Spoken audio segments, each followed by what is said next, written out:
Bihar cabinet की बैठक में फैसला हो गया है कि 2 तारीख से बजट सत्र चलेगा। मुहर लग गई है और अब इस सत्र में बजट पेश किया जाएगा।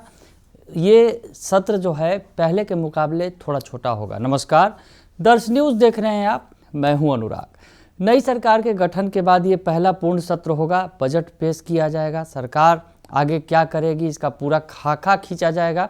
तो बजट सत्र काफ़ी महत्वपूर्ण है और आज कैबिनेट की बैठक में इस पर मुहर लग गई है। 2 फरवरी से बजट सत्र शुरू होगा और 25 फरवरी तक चलेगा। लगभग 19 कार्य दिवस जो है उसमें होंगे।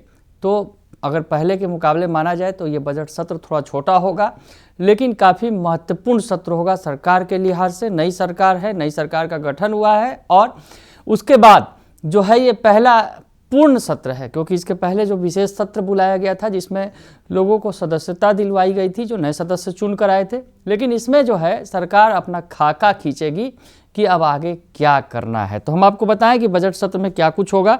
वित्त मंत्री विजेंद्र प्रसाद यादव बजट पेश करेंगे। 2 तारीख से ये जो सत्र शुरू होने वाला है 2 फरवरी से और 25 फरवरी तक चलेगा।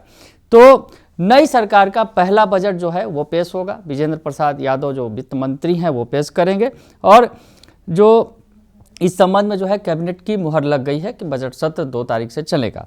बिहार विधानसभा का जो बजट सत्र है 2 फरवरी से शुरू होने जा रहा है और 25 फरवरी तक चलेगा। इस दौरान राज्य सरकार वित्तीय वर्ष 2026-27 का आम बजट पेश करेगी। वित्त मंत्री विजेंद्र प्रसाद यादव बजट पेश करेंगे और आज जो है इस प्रस्ताव पर मुहर लगी है। बजट सत्र को लेकर सत्ता पक्ष और विपक्ष दोनों ही अपनी तैयारियों में जुट गए हैं। यह बजट सत्र इसलिए भी खास होगा क्योंकि यह बिहार की नई सरकार का पहला पूर्ण बजट सत्र होगा। सरकार के लिए मौका होगा कि वो अपनी आर्थिक विजन, विकास योजनाओं और प्राथमिकताओं को सदन और जनता के सामने रखे। तो सरकार के लिए बड़ा मौका होगा, तो विपक्ष के लिए भी मौका खास होगा सरकार को घेरने के लिए। हम आपको बताएं तो विपक्ष जो है सत्र में सरकार को महंगाई, बेरोजगारी, कानून व्यवस्था और विकास कार्यों को लेकर घेरने की रणनीति बना रहा है। तो अब रणनीति बननी भी शुरू हो गई है, सरकार को किस तरह से घेरना है। नेता प्रतिपक्ष तेजस्वी यादव अभी आए वापस लौटकर विदेश यात्रा से और उसके बाद उन्होंने ऐलान कर दिया कि 100 दिन तक सरकार के खिलाफ कुछ नहीं बोलेंगे। हालांकि बजट सत्र होगा तो बजट सत्र में जो है सरकार के 100 दिन जो है लगभग पूरे होंगे। तो ऐसे में तेजस्वी यादव जो है बोलेंगे सरकार के खिलाफ। तो विपक्ष के लिए भी मौका होगा। महंगाई का मुद्दा हो, बेरोजगारी का मुद्दा हो, कानून व्यवस्था हो, विकास कार्यों को लेकर घेरने की जो है वो रणनीति अब विपक्ष की तरफ से भी बनने लगी है। बजट सत्र के दौरान राज्य का वार्षिक बजट पेश किया जाएगा जिस पर विस्तृत चर्चा होगी।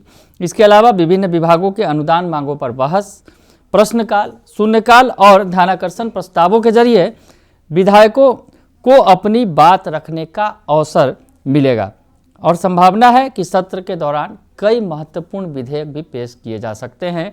तो काफ़ी महत्वपूर्ण सत्र होने जा रहा है बजट सत्र, जिसका ऐलान कर दिया गया बिहार कैबिनेट की बैठक में। नीतीश कैबिनेट की बैठक में इस पर मुहर लग गई है कि 2 तारीख से 25 फरवरी तक जो है ये सत्र चलेगा, जो बिहार के लिहाज से काफ़ी महत्वपूर्ण होगा।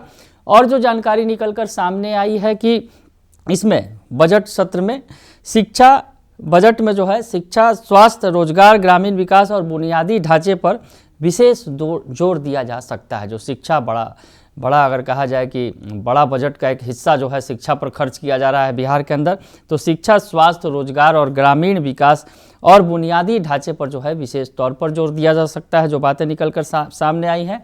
साथ ही सामाजिक कल्याण योजनाओं और महिला युवाओं से जुड़ी योजनाओं के लिए भी अतिरिक्त प्रावधान किए जाने की उम्मीद है।